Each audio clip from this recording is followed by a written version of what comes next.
할렐루야. 성경 통독 103일째입니다. 오늘은 시편 131편에서 135편까지 살펴보도록 하겠습니다. 시편 131편에서 134편까지는 순례자의 그런 노래입니다. 성전에 올라가는 순례자의 노래 134편을 통해서 마치게 되고요. 135편은 하나님께 드리는 그런 찬양의 그런 시입니다. 131편을 보면 다윗이 지은 그런 시인데요. 3절로 아주 짧게 구성이 되어져 있습니다. 1절, 주님, 이제 내가 교만한 마음을 버렸습니다. 오만한 길에서 돌아섰습니다. 원래 다윗은 교만하고 오만한 사람은 아니었습니다. 그런데 끝까지 자신의 삶 가운데 있는 조금의 교만도 버리고 오만한 길은 가지 않겠다는 그런 결심을 나타내는 것이지요. 더 1절을 보면 너무 큰 것을 가지려고 나서지 않으며 분에 넘치는 놀라운 일을 이루려고도 하지 않습니다. 이렇게 고백하고 있습니다. 이것은 분명 다윗이 왕이 된 후에 지은 그런 시일 것입니다. 그런데 그는 왕으로서 교만한 그런 마음 버리고 오만한 길로 가지도 않고 그리고 자기의 그런 이름을 위해서 큰 것을 이루려고 노력하는 것이 아니라 늘 하나님의 마음에 합한 그런 삶을 살려고 노력을 했습니다. 이것이 바로 예수님의 모습입니다. 예수님은 만왕의 왕으로서 이 땅 가운데 오셨지만 그분은 자신의 삶을 이 땅 가운데서 누리려고 하는 것이 아니라 자신의 이름의 영광을 위해서 사는 것이 아니라 하나님의 구원의 그런 사역을 위해서 사는 그런 가운데 순종하여서 하나님의 큰 그런 역사를 이루신 분입니다. 우리는 이 시편을 보면서 그래, 내가 다윗의 마음을 본받으며 예수님의 마음을 본받아서 나도 교만한 그런 삶과 오만한 삶을 다 버리고 겸손하게 하나님의 뜻을 성취하겠다. 이런 마음을 가지면 좋겠습니다.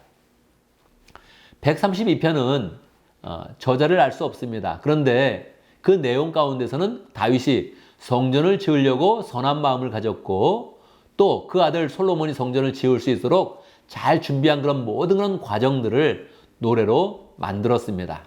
그런데 이렇게 성전을 지은 그런 다윗의 그런 그 마음을 노래하면서 다윗 그 자체에게 초점을 맞추는 것이 아니라 예수님께 초점을 맞춥니다. 그래서 17절 보면 하나님이 말씀하신 것을 인용한 것인데 여기에서 나는 하나님께서 다윗의 자손 가운데 한 사람을 뽑아서 큰 왕이 되게 하고 내가 하나님께서 기름 부어 세운 왕의 통치가 되게 하겠다. 그렇게 하나님이 말씀하시는 그런 내용을 인용한 것입니다. 전반부는 다윗이 성전을 건축하고 하는 마음을 이야기하고 준비한 그런 결단을 실행한 것을 찬양하고 뒤에는 하나님의 말씀을 인용하는데 하나님께서 다윗을 축복하면서 그냥 다윗을 축복한 것은 끝이지 않고 예수님을 주셔서 그렇게 우리가 그런 삶을 축복하는 것을 나타내고 있습니다. 여기에 기름 부은 왕이라는 건 뜻이 바로 메시아입니다. 히브리어로 메시아고 그것을 헬라어로 바꾸면 그리스도가 되는 것입니다. 그러니까 예수님께서 이 땅 가운데 메시아로 오는 그런 과정을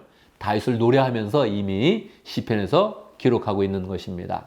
우리는 계속 말씀을 보면서 늘 성경 가운데서 어떻게 예수님이 드러나는가 늘 초점을 가지면 늘 성경을 잘 핵심적으로 잘 이해하는 그런 사람이 될 것입니다. 133편을 보면 다윗의 시인데 짧은 그런 3절로 되어 있습니다. 그런데 이것은 굉장히 유명한 그런 시이죠. 그 얼마나 아름답고 즐거움과 형제자매가 어울려 함께 사는 그런 모습. 함께 형제자매들이 하나님의 그런 사랑을 나누면 정말 아름다운 그런 모습이 되겠지요. 2절, 머리 위에 부은 보배로운 기름이 수염 곧 아론의 수염을 타고 흘러 그 옷깃까지 흘러내림 같고 그렇게 표현하고 있습니다.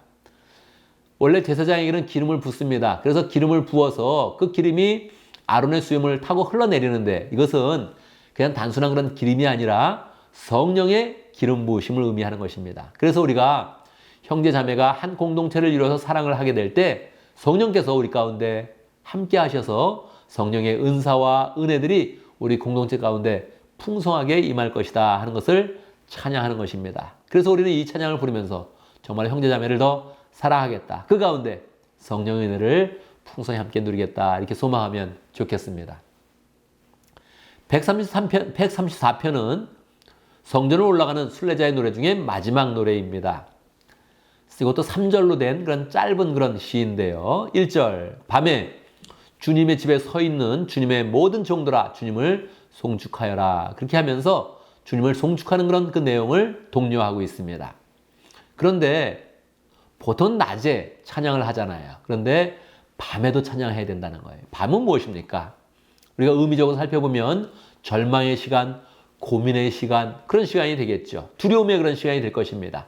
두려움 가운데 어떻게 하라고요? 성전에 올라가고 예수님을 만나고 교회에 가서 기도하고 찬양하는 그런 가운데 새로운 힘을 얻어야 된다. 이렇게 우리에게 가르쳐주고 있는 것입니다. 그래서 우리의 그런 삶 가운데서도 밤이 찾아온다면 그때에도 내가 하나님을 찬양하겠다. 이렇게 마음먹으면 좋겠습니다. 135편은 저자 미상의 찬양시입니다. 무엇을 찬양할까요? 주님의 그런 창조 사역을 찬양합니다. 1절 할렐루야 주님의 이름을 찬송하여라. 주님의 종들아 찬송하여라. 이렇게 1절을 시작하고 있고요. 할렐루야 이렇게 시작을 했는데 마지막 긴 그런 절이었는데요. 21절에도 보면 할렐루야 이렇게 맞춰지게 되어 있습니다. 할렐루야로 시작해서 할렐루야로 맞춰지는 그런 찬양시죠. 초반부에 하나님의 찬양을 독려하고 그리고 나서 중간 5절과 18절에서는 우리가 찬양해야 될 이유를 계속 설명해 줍니다. 왜 찬양해야 됩니까? 하나님의 전능하심, 하나님의 창조, 하나님께서 이 세상의 주관자가 되시는 그런 모습 속에서 우리는 하나님을 찬양해야 된다는 것입니다. 그 이유를 설명하고 마지막 또다시 19절에서 21절까지는 다시 또 찬양을 독려하고 있습니다. 그러니까 우리는 늘 살면서 우리의 그런 삶 가운데 우리의 인생의 주인 되신 하나님, 우리의 인생을 복되게 하시는 하나님, 그 하나님을 잘 생각하면서 그것이 찬양의 이유가 되어서 하나님을 더 찬양하는 그런 사람이 되야겠다. 이렇게 마음을 먹어야겠습니다. 이 주는 3일 동안 또 시편을 마치고 이제 다시 또 내일부터 사무엘 하로 들어가서 성경 통독을 계속해 나가겠습니다. 감사합니다.